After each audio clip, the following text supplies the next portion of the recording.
The Football Show on Off the Ball. With Paddy Power. Fake crowd noise? The Emirates never sounded so good. Gamble responsibly. CWE.net. I'm prepared to do anything I can to play for my country again. Do it then. What about your start to the game? It wasn't bad, was it? Why should an honest answer be a mistake? How can a modern day manager not have a mobile phone? Why should he? Well, then you're welcome along to the Football Show. Leicester and Spurs top of the table heading into the international break. We had Manchester City and Liverpool play at a 1-1 draw at the Etihad, and despite being set up to fail, and we'll get on to that, Manchester United beat Everton with Pogba on the bench, interestingly enough again. As we do every Sunday, we brought you Premier League commentary yesterday. This is a big moment. Salah steps up, left-footed, and scores low into the left-hand corner, and Liverpool lead Manchester City by 1-0. It's Mo Salah's 8th goal of the season. Here is Gabriel Jesus, spins and scores! Lethal from Gabriel Jesus inside the penalty area, just as we're talking about how quiet he'd been. One chance, one finish, and one equaliser for Manchester City. It's City 1, Liverpool 1, and that was brilliant from Gabriel Jesus.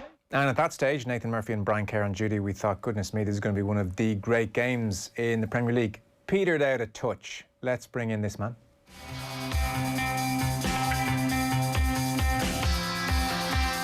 Nevin, hello. Good evening. How are you doing? Very well, very well, very well. How are you? I'm fine. I'm just getting glare off my face there, if that's okay. I'm good. I was as excited by that game as everybody else was. And you're right, it just kind of died. It's like, it's this great game of chess that everyone was excited about, and it started being quite good, and then it was a stalemate in the end. Which sometimes happens with the great players, but it was a little bit of a shame because it started off looking as if it could be an absolute cracker, but they just became very alike, didn't they? They were both playing very similar ways. They were both playing very similar systems, and in the end, it was such a shame. But in the end, it was the right result. I think probably most people would agree with that. It was probably the right result. So you have it as a tactical stalemate because the consensus is the players are wrecked and they fell off a cliff physically. Yeah, that's part of it. Yeah, and that's part of quite a lot of games at the moment. And you never can tell when they're going to get tired and who's going to get tired when. But certainly, if you're looking at a lot of the players, I mean, Ole Gunnar Solskjaer talking about a big style, obviously, but a lot of the players are not just playing these games, week in, week out. And then if you get two teams generally that are playing Champions League as well, and then stick on top of that, all the other stuff, like no pre-season, and then you get the internationals and throw it all together. Yeah, they're going to be a bit jaded, but it's all about managing that, and it's all about making the substitutions. And there's more chat again today about getting back to the 5 subs, and I'm 100% with that, except for one tiny little thing. Now, everyone says it's going to help the big clubs. Kinda, yeah, but maybe no, because when you're actually in European competition as well, it's a wee bit unfair on you if you're the big clubs. A lot of these smaller clubs, if they're not in European competition and can make 5 changes, no, actually it might help them just a little bit more. They'll have even more freshness. But I have to say at this point in time, I think it's beginning to look like you need to make the 5 changes, however, or be available for you. However, the downside of it is you then get disrupted games. And if you start making constant changes, and the rules are you make a certain amount at half-time, etc. So they're trying to stop that. But it does lead to some disjointed games later on. And by the way, that's a deliberate thing. Managers like to disjoint certain games later on. Yeah, that's a really good point. It was interesting, Guardiola was asked in the post-match interview, what did you and Jurgen Klopp say to each other on the whistle? The question was asked, assuming you said to each other, geez, that was a good game, see you again soon, and Guardiola said no. Well, the first thing we talked about was the 5 sub rule, interestingly, and Klopp, I think, slightly more exercised than Guardiola about it, but Trent Alexander-Arnold has joined Luke Shaw now as one of 26 players, Premier League players, currently sidelined by some sort of soft tissue injury. Before you ask me, I don't know what it was this time last year, but I suspect it's higher because we're told it's up 45%. On the fact that the bigger clubs voted for the 5 substitution rule and the smaller clubs didn't, I mean, the more you think about it, smaller clubs can probably ill afford to lose their talisman in a way that the bigger clubs probably can. Exactly. Everyone says it's one way, and it does kind of feel as if it's just one way. It's all just to help the big clubs. Not sure it's absolutely the case, because you're right. If they lose 2 or 3 players through overwork, the smaller clubs with the smaller squads, or the smaller quality in the squads, they could be absolutely stuffed. They need to be given opportunities to, rest those players as well, because even though they're not playing in these European games, they'll still be pushed a little bit, and you need to be able to do it, when you get half a chance to do it. There's another side of it, which is, a big part of every single football club in the Premier League, and it is everyone, is your youth development, and it's your bringing players on. And it may well be that, in times gone past, players were brought on in extremis, youngsters, and some of them done quite well. This bloke called Rashford, he done okay, didn't he, when he was brought on unexpectedly? So there will be players like that, give them a little bit of a chance and find out.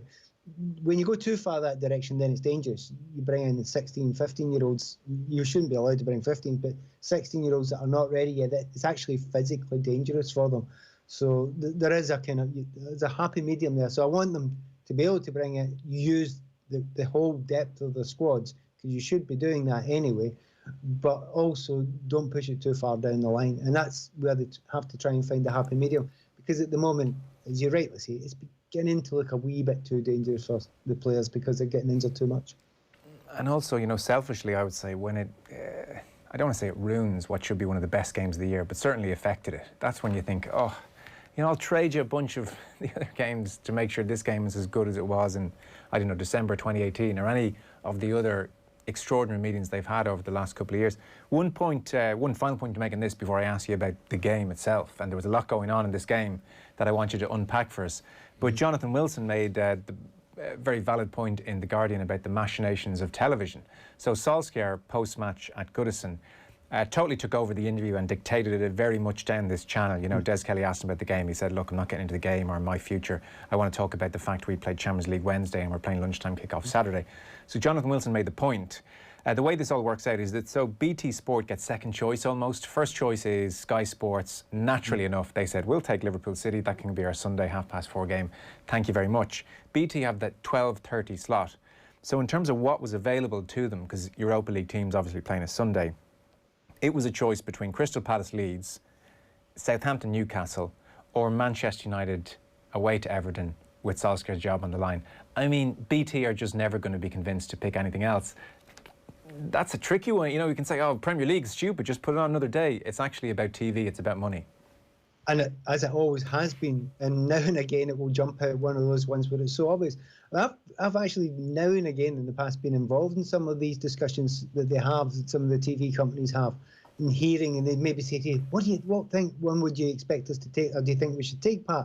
And almost always, it's the obvious one to take. You've got to take it. And there's a bit of you that thinks, maybe I won't take that one because it's, help the players a wee bit.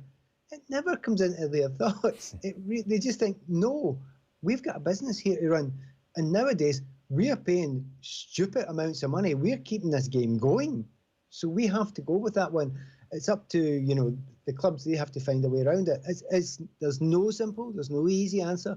I felt really bad for United, and nice thing is they got the win at it, so they didn't suffer too much. But that is going to happen, and if you look at it, there's lots of complaints from Solskjaer. Yeah, but he didn't start Paul Pogba. Now I would argue you shouldn't start him, but you had some pretty decent players on the bench there, and that's the case. I think definitely with Manchester City, definitely United with quite a deep squad. Not so sure with Liverpool. I have to say, I would actually, of the top clubs, I think Liverpool probably get the most to complain about, because, depth of squad with real quality, they're the ones that are pushed. They've added Jota, obviously, and a little bit, but they're the ones probably that are pushed more than anyone else, and they seem to be managing. So look, I'll get the ball rolling here on this game, and then you can take it from there. What we certainly know is, we can start with Klopp's decision pre-match. Jota or Firmino was very much the theme of his pre-match press conference on the Friday, I think it was, or maybe the Saturday. And of course, Klopp in his own brilliant way said, I'll go for both. And in effect, we had, at times a 4-2-4, and often with the fullbacks pushing on, and suddenly you have 6 players coming at City in angles, and the City were a bit overwhelmed. There's a consensus that Guardiola responded quite well tactically. You might pick that up and tell us what happened in this game from your point of view. No, there was a variety of things because you had the, I think players actually reacted quite well. I think De Bruyne acted pretty well. He adapted his position a little bit. Sometimes it isn't a whole change of the entire team. It's right, you see what they're doing. Wait a minute, there's a bit of freedom there. Match up. It's kind of sometimes not all more complicated than that. And I think De Bruyne moved his position and started finding areas and space. And that had an effect on the game, and that maybe moved it a wee bit closer. Didn't help much that he missed his penalty kick, but in actual fact, he was the one for me that changed it a little bit. Also, there's a lot of confusion trying to throw out there because you had Ferran Torres and Raheem Sterling. We know how adaptable they actually are, and that was making a little bit of difference when they were changing. But quite often, we do read too much into it because, as you say, it was 4-2-4 sometimes. Other times it looked 4-2-3-1. In actual fact, it's quite like a lot of these games. It's when you're in possession, it's one thing, and when you're out in possession, it's a completely different thing. And that's what they had to adapt to. And I think both of them, in the end, kind of figured each other out. And it wasn't, partly tiredness, but partly of actually now we're all playing against each other. It's kind of a mano a mano, and it's kind of cancelling a little bit. And it took a little while to figure out, but when you realised that Jota was coming further forward and he was coming into dangerous areas, Firmino sometimes dropping off, sometimes a little bit further forward, the movement there was good. But once they all figured out, right, okay, I know where I need to stick, there's kind of only 11 guys on there, and he seems to kind of figure out eventually who your man is in the areas. And by the end of the game, it looked to me kind of obvious that they'd all done that. A draw wasn't a disaster for either as well. It still leaves them in very decent position. As a pundit sat at home watching, I suspect, weekend off, you're still watching too much football on your weekend off. We come over here from slightly different, I think, place to UK punditry in that we had the likes of Eamon Dunphy in particular jumps to mind.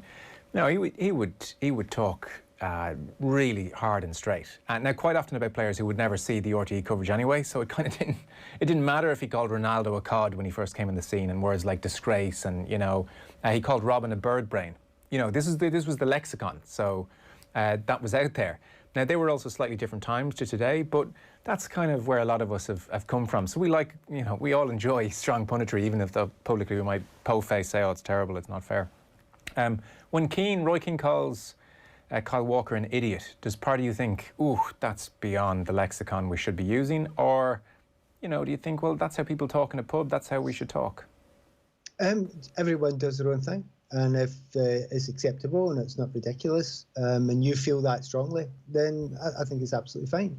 I actually think most of the time, personally, I wouldn't use that phrase myself. I think it's fairly offensive, but if Roy feels it, then Roy feels that. There is nothing wrong with doing it. But you're right, it raises massive eyebrows in the UK. I've spent time, I did years doing Setanta in Ireland, and I knew the rules were different.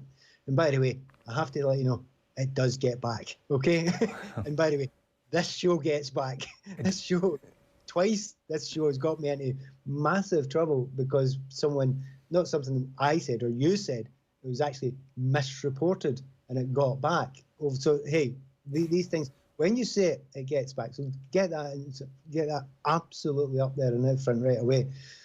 But you need to be a certain person to do it. Roy's different because of the strengths of personality. He can get away with it. I don't know if there's many more that could. I think if some of Shearer over here can say things, but he would say it maybe not in as blunt a way. But most of them wouldn't do it because the pressure that would be brought to bear on them, in all honesty, would be too much. By the clubs, by the profession, on the TV companies, and they would be nudged aside. But if they're that big a star, they're beyond that. And certainly Roy, the way that he's been and how well he's done in this industry, he's okay. He's free to do it. He's absolutely fine. And as long as he can back it up, and as long as he doesn't contradict himself all the time. He does contradict himself. Like, we know that. Yeah. Because he did say things like, I will never be a pundit. I think he said, shoot me if I ever become one. But Jesus. I know, which is great. Which always makes me laugh, because it's a game most of the time. I suppose the one serious moment, if I go and put on another hat, was my ex-PFA hat. Kind of respect for people you worked with. It's actually a difficult job. It's actually quite a stressful job. When you say that about someone, we all know within the profession, you're not just saying it to him, you're saying it to his wife, his children who are going to get bullied in school, all that sort of stuff. Now, if it comes from the internet or from Twitter and that, it's water off a duck's back. Comes from another pro, and you get that sort of abuse, people can be really, really affected by it, and families can, people within the families can be affected by it, and some people kind of take that on board. Now, by the way, on Match of the Day on Sunday night, apparently they showed me missing my terrible penalty miss, right, which I'm supposed to be really offended by, which I think is great. It makes me laugh out loud. I really love it. But my wife mentioned it, and she was laughing as well. But we can do that. Others can't. Others get really, really upset about it because being a footballer is kind of who they are. It's not what they do, it's who they are. And it's very, very distressing. Now, I think Kyle Walker's a big enough guy to deal with it. But there's always that wee bit in the back of your mind. It's all very well for you, but you don't need to live with it and for the rest of your life, which some people have to. On Manchester United then winning at Goodison, so they go a goal down and Bruno comes to the rescue and seems to be back, you know, kind of playing akin to what we saw for a good chunk of last season again. Cavani puts the icing on the cake. Pogba's on the bench. It looks like Fred McTominay, you know, respond to the responsibility quite well, because I think it was just last week even we were talking about the fact that Solskjaer might have to make some tough decisions now.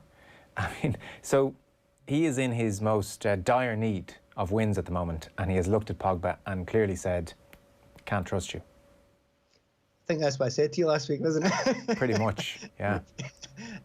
And that's not being clever. I mean, he just isn't given enough. The numbers, I've read all those numbers out to you last week about the amount of goals he scored in that period of time.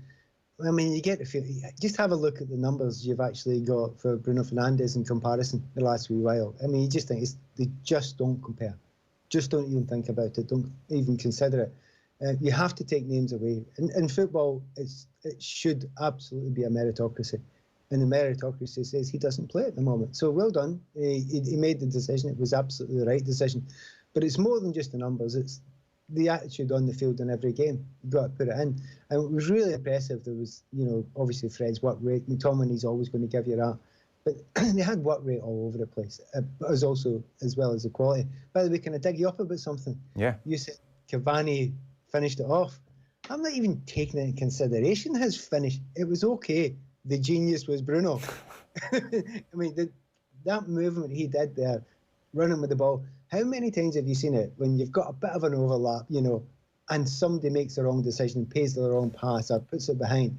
The way he developed that situation, he developed it over 50 yards, dragged a whole defence over one way so that he could do the reverse pass back to Cavani, so he gets the tap in, as it were. I absolutely thought that was, you know, so well done, Cavani, great stuff. But seriously, it was Bruno. That was genius. And yeah, he had a good game, but that moment when he made that look so easy. Yeah. So many players that don't do it. It's a fair point. You know what, he made it look so easy I didn't even fully acknowledge it, actually, watching it at the time. If anyone, have a look at it again, because they've got that magical big camera behind them. See that angle they had? Beautiful, yeah, more of that camera. I love that. And it was following them. Don't look at the ball, just look at the defence. Look at what he does to them by his movement. He doesn't go straight line, he goes across to the right, so he drags them that way. He pulls the whole defence. There only was a couple of them back there, but it was so considered. That was all computed as he ran up the field. He knew what it was. It was a great moment. I think his best moment of the game. Okay, yeah, great point. And for Solskjaer, it's a real pressure off into international window. You could imagine the reverse result. It would have been a stressful time. So penalties, Pat. They're the new black. Right. So. Right, I'm a bit fed up with it because there's so many penalties been given that I wouldn't give, right? But let's remember there's rules there now. So a lot of the penalties are not necessarily being given by VAR. Some of them have been given by a change in the rules. Helped by VAR, but it's a change in the rules. So you have to take that on board as well. I think you throw up on top of that the fact that referees are giving them much softer now. Every year they get softer and softer and softer. The word any contact whatsoever is a penalty kick. But in actual fact, shouldn't be in my book. Sometimes a player throws out his leg or deliberately runs in and then just collapses. It's not a penalty kick. So I don't think it should be. However, rules have changed. All the stuff that we're looking at now, makes me think you need to look at the game slightly differently if you're a professional player or a coach. I've done some of the stats on it, the maths on it, and I would compute you should, if we project it forward now, get minimum 180 penalties this season. The highest ever in the Premier League was 106 up until now. But this season you should, if we project from what we've got right now, 180, maybe more. Now, I started going through what were the kind of the important penalties that have been scored this season. I stopped. It's too many. They are deciding too many games, almost all the games. If that is the case, and the rules have changed, whether we like them or not, you need to then adapt your game so that you manipulate penalty situations. And the teams are doing that now, and it's a bit of a shame. You're getting more goals probably, you're getting a lot of excitement, but the game is a bit different. And for all the talk of all the things that are changing the game, tactics and all the rest of it, that's the biggest change we've got at the moment, and I don't like it. Yeah, it certainly feels that way. Is there, I mean, so is changing the handball rule, is that where we're going to go, or do you think they're going to hold their nerve?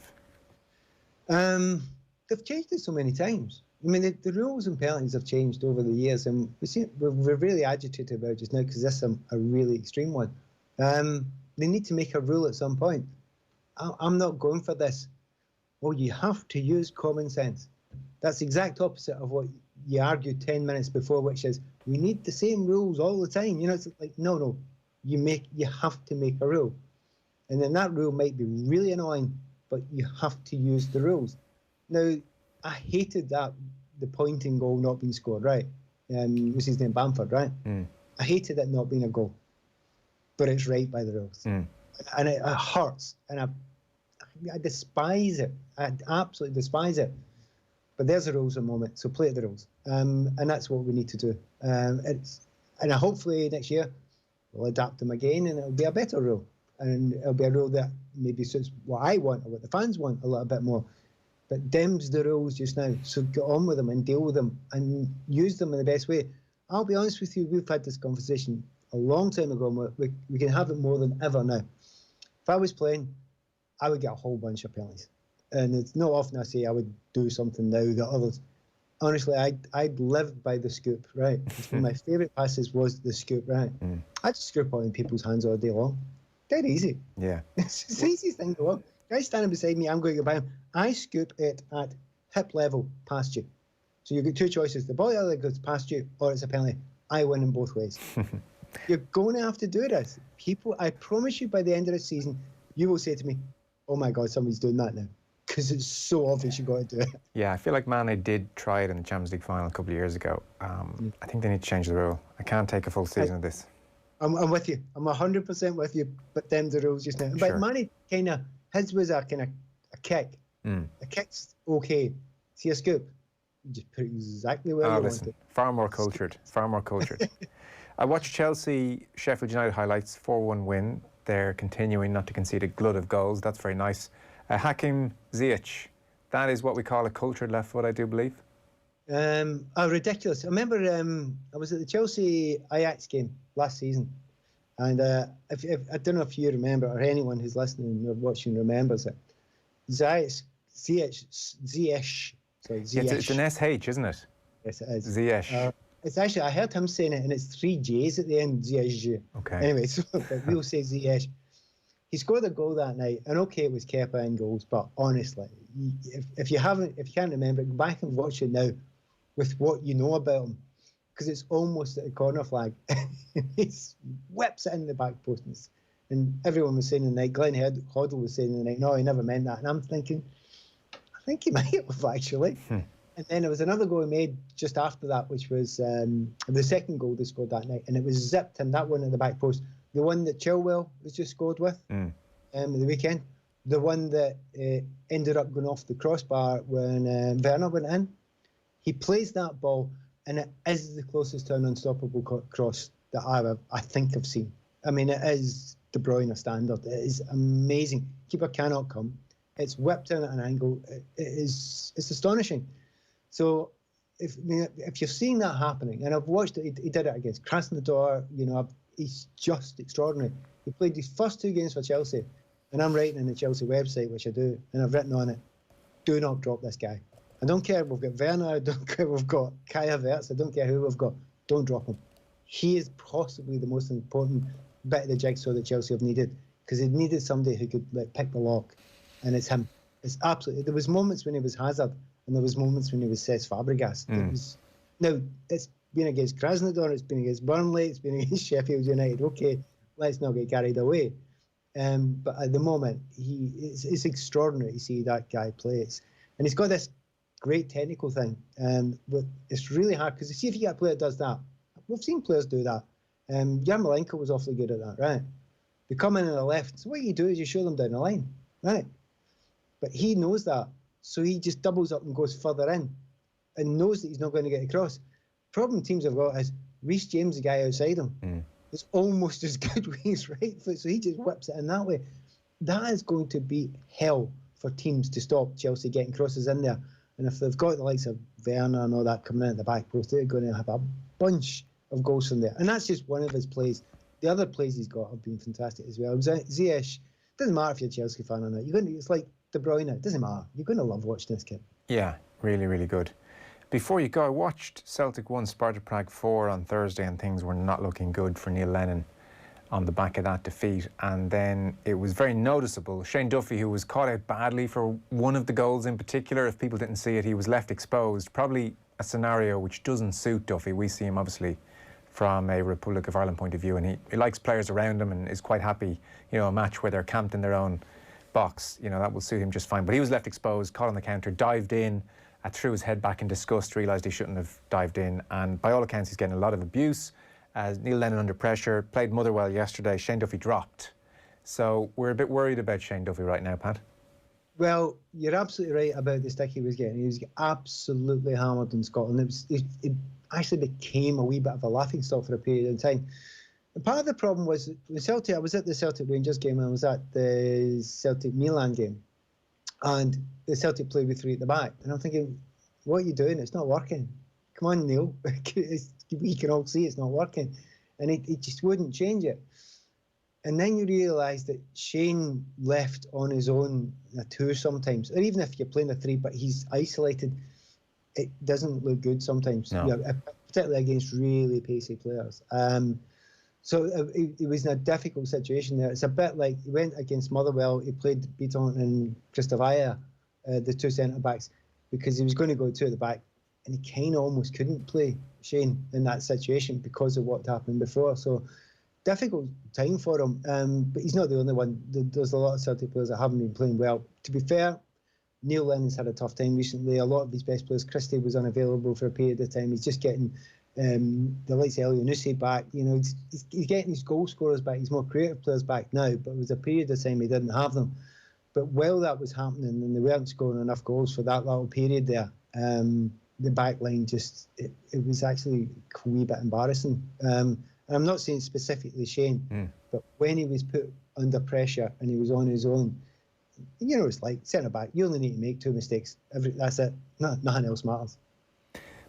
And they're not his strengths. Like I said, if you want to pop balls into the box, he'll head them clear all day long. That's where he really excelled for Brighton. Against Prague the other night, you just knew one-on-one, and he's got 20, 30 yards in behind him. He made a really rash decision. I think he almost panicked, I really want to stop this, because he didn't trust himself to stay with the attacker. He doesn't have that pace. So I wondered, looking at that game, geez, how good a move is this going to be for Celtic if they're planning on playing a lot of their football on the front foot, and their two fullbacks are brilliant, so they're going to be pushing on. I was looking at this wondering, Shane Duffy, I'm not so sure this was the best move. It'll be okay in most of the games. Okay. It'll be fine. Vast majority of games will be fine, because the Scottish Premier League and Celtic, player for player, are far better than just about everybody else. Now, yeah, of course. We'll have one or two tough ones, so that's going to be fine. When they get into Europe, it's going to be different. When they play European games, it is different. You are going to be found out for those weaknesses, and that's where it happened against Rangers as well. Because, to be fair, you can't throw it all on Shane there, because nobody played well, and I don't think Neil played well either by playing a system and not changing a system which wasn't suiting the situation. But in actual fact, for most of the games this season, he'd be okay. He probably would be fine against Motherwell. It'd been okay. But at this point in time, if with Beaton, who's quite capable of playing back there, and Aya, and there's other centre-backs that have to come back from injury as well. So I can see your point. It might not. Can I tell you one thing about Shane, which is a real shame, because I used to play near the end of my career as a player I played with at Kilmarnock, and his nickname was Ditcher. And I think nicknames, everyone had nicknames in football. I couldn't quite get Ditcher. That's a weird. I've never heard that one before. And then I watched him play one game, and then I understood why. Because every tackle was a last-ditch tackle, right? Every tackle. Because he didn't want to chase anybody. So he had to make all these last-ditch tackles. And he was brilliant at them. He was really great at them. And it was a brilliant. It was one of my favourite nicknames any players had. But that happens when you've not got the pace of the players you're playing against. And that will hurt them at this level. If you're not playing in a 3, if you're playing in a 2, it's at any level generally. But the higher you go, that hurts more and more. It's rare a nickname is nice, is it, in sport? One of the few lovely examples is John Eales, the brilliant Australian player back in the day who was called Nobody, which on the face of it sounds pretty tough, but it was because nobody's perfect. That's nice. That's nice. How's your international window looking? Well, looking forward to Scotland, Serbia. You're in the mix here. This is playoff territory, isn't it? Yes, we're playoff against Serbia. It's in Serbia. Now, what's interesting about this, obviously Northern Ireland have got one on at the same time as well. But the Scotland one, that's 1998. That's the last time that we got there. And we've got a limited squad. Serbia are player for player miles better than us, right? Right. And we're playing over in Serbia, right? So the chances are limited. However, the run that we're on just now is great. And also, there is a suggestion in the press at the moment that Serie A are not going to allow their players to travel. Now, that means Milinkovic, Savic, Juricic, Lukic, Lakovic and Kolarov can't play. We're playing against a B team if that happens. We've got a chance. We've finally got a chance. And I say this every time with Scotland, and I've said it for a generation now. We find new and complicated and funny ways of failing. This could be a cracker. I'm really looking forward to it because we've actually, Stevie Clark's done a right good job, and he was honestly, and it's typical of football. I would say 5 games ago, the vast majority wanted him sacked on the spot, and 5 games later, we are absolutely on the cusp of finally breaking that hoodoo of 22 years. So he's done a really good job, and if we can keep everybody fit, we've got to have a chance. Okay, very good. Best of luck with that. Pat, we'll talk to you next Monday. Cheers. Talk to you then. Pat Nevin there with us every Monday evening. We're taking a very short break, and then obviously we don't have a Euros playoff to look forward to. We do have a friendly at Wembley. Aaron Connolly actually turned out to be very interesting when he's talking to the media. He's been speaking, and we're going to bring that to you next.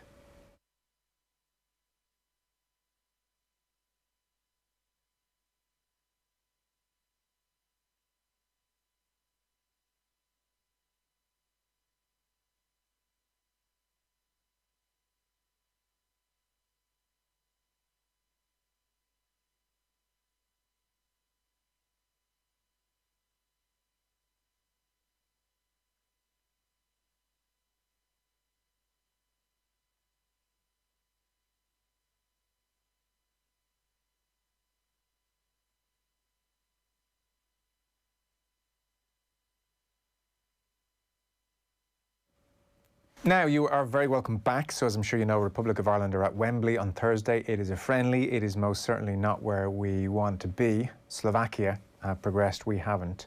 It is the first of 3 games. Thursday, it is England. Then we have Wales on Sunday. 5 o'clock kickoff on Sunday, to be followed by Bulgaria on the Wednesday. So these are the ways of international breaks at the moment. 3 games, quite a long time. Aaron Connolly had an eventful international break last time out, be it the seats on the plane fiasco, COVID stuff, or even calling himself on Sky Sports, called himself selfish post-match after the Finland game. So he was on media duties. He's asked here about a whole range of things, be it David McGoldrick, lack of game time at Brighton, his own game, Declan Rice, Jack Grealish, all that kind of stuff. So here is Aaron Connolly speaking to the media. Indicated perhaps that it might be an opportunity for you now to play as the central striker. Would you welcome that? Yeah, of course I would. It's my natural position for my club. So if that's where he sees me playing, well then obviously I'm happy to play there. But if he still wants to play me out wide, well then of course I'm not going to have any problems with that either. And how would you you assess your performances in the green shirt so far? Obviously frustrating at times. I feel like I've done all right. Obviously, striker wants to score goals, and hopefully, if I get that chance to play through the middle, I'll have more chances to produce goals and create chances. So yeah, it's been frustrating so far. Obviously, not scoring and getting wins, but I think over time that will definitely come. It's a friendly against England, but it is a friendly at Wembley. Is that something that you've always dreamed of playing there? Personally, I haven't grown up saying that I want to play at Wembley, because obviously as an Irish kid, like, you don't grow up thinking, oh, I'd love to play at Wembley. So now for me, it's just another game. It's a big game, obviously, to play against England, but personally, it wouldn't have been a dream of mine to play at Wembley, no. Well, I hope you do on Thursday and get your first goal. Thank you. Thank you. Guy Havard, Sky Sports. Hi Aaron, can you hear me? Sky Havard. Yeah, I can hear you, yeah. Hi Aaron. Yeah, I was just going to say, it looks been a bit frustrating for you, hasn't it, the last sort of few weeks, with not a lot of game time for Brighton. How much has that sort of got you frustrated? Yeah, of course it is. It is frustrating to not be playing. I think for any player it is, but I'm just trying to work hard and just keep the head down, and then hopefully when my chance does come to play again, that I'm definitely ready. When you're as young as you are, is it almost like your game stops when you're not playing? Do you need minutes, you feel, to progress your game? Yeah, of course. I think everyone needs minutes to progress, no matter what age, whether I'm 20 or 35. So yeah, it's frustrating at the minute, but hopefully I can get some game time this week and get some minutes under my belt, obviously, and then if I do get the chance to play when I do go back to Brighton, then of course I'll be ready. Where do you want to improve the areas of your game? There's a lot. There's always ways I can improve, but obviously I think I've only scored 5-6 professional goals, so obviously in that department, and then my general just game awareness and stuff like that. But that's something I'm working on at club level every day. So I've no doubts that'll come soon, and I will start scoring goals. And obviously David McGoldrick is retired, as Tony suggested. You're a different type of player to him, aren't you? Yeah, definitely. I'd say David was more of a drop-in kind of player and get on it, but that's not really my game. I prefer to get in behind and try and stretch defences. So yeah, definitely different. It would have been nice to play, obviously, with Didzy, but now that he's retired, it might give me a chance to play through the middle. Thank you very much for your time. Cheers. Bernard O'Toole from Virgin, please. Aaron, how are things? Yeah, all good, thank you, yeah. Obviously, Aaron, I know you touched on it there, 1 goal and 5, from a team point of view, isn't a good return. What are the kind of things you need to kind of work on the next couple of days to try and make that stick? I think there's only so much you can do working on scoring goals and training. It's the gaffer can do as much finishing and stuff as we like, and the standard in training finishing wise, it's really good. So I've no doubt that we'll score goals. It's just about getting them with that 1 or 2 goals, and then obviously pushing on from there. Because once we get 1 or 2, I don't think we'll go through a spell like this again. You feel the pressure building, I suppose, in the group, the fact that, I know Stephen's waiting on his first win, but obviously from a striker's point of view, that lack of goals, so does it seep into the back of the brain as the match goes on? No, I wouldn't say so, no. Not from what I'm looking at or what I'm thinking, and I don't think any of the boys are thinking that either. We know we're a good team, and we know we can score goals. So no, that's definitely not creeping into anyone's head, I don't think, but I think we'll show it this week that it's not playing on anyone's mind. You touched on the history of the match with Duffy there. Is England against Ireland more than just a friendly in your eyes? Yeah, I'm not sure. I'd leave it up to the Irish fans and stuff like that. I'm just focused on another game, really. It's a big game, obviously, and it's a big game for both countries, I think. So yeah, I'm sure the Irish fans will obviously see it differently than the players, but we just want to go out and play and just perform. Obviously, another side note this week is, Jack Grealish and Declan Rice potentially lining up at Wembley against Ireland. Though you were just a year younger than Declan, I suppose everybody at the time had an opinion on his decision. What did you make of his decision at the time? Nothing to do with me really. It's not my career. So whatever he chose, it's up to him. So for me, I didn't really take much interest in it. It's not my career. So. Good stuff. Thanks for being best of luck. Thank you. Okay, next will be Philip Quinn. If you want to request a question, please use the chat function. I am looking at it. So, Philip Quinn. Sorry, I was on mute there, Kieran. Aaron, good to see you. I take you back to last month, please. Yeah. Missed out until back again. You were sorely missed that day. Might have made the difference. Do you look back on the travel arrangements and think maybe I should never have left my seat? No.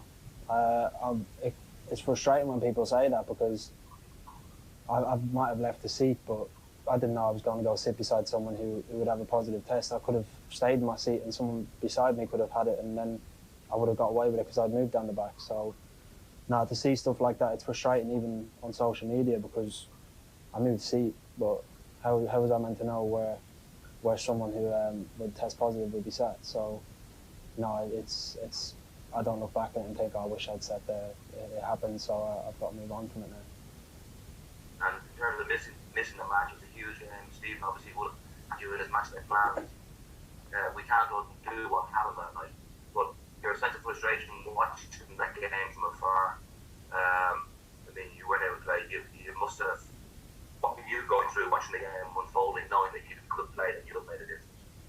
Yeah, it was tough, obviously, because like I've said, at 20 years of age, I might never get that chance again from the country to play in such a big game, to get to a big tournament. So it was obviously frustrating, and then to find out it was a false positive as well after it was a bit gutting. But that's last month now, so it's all about these 3 games, I guess, and I've got to move on from it now.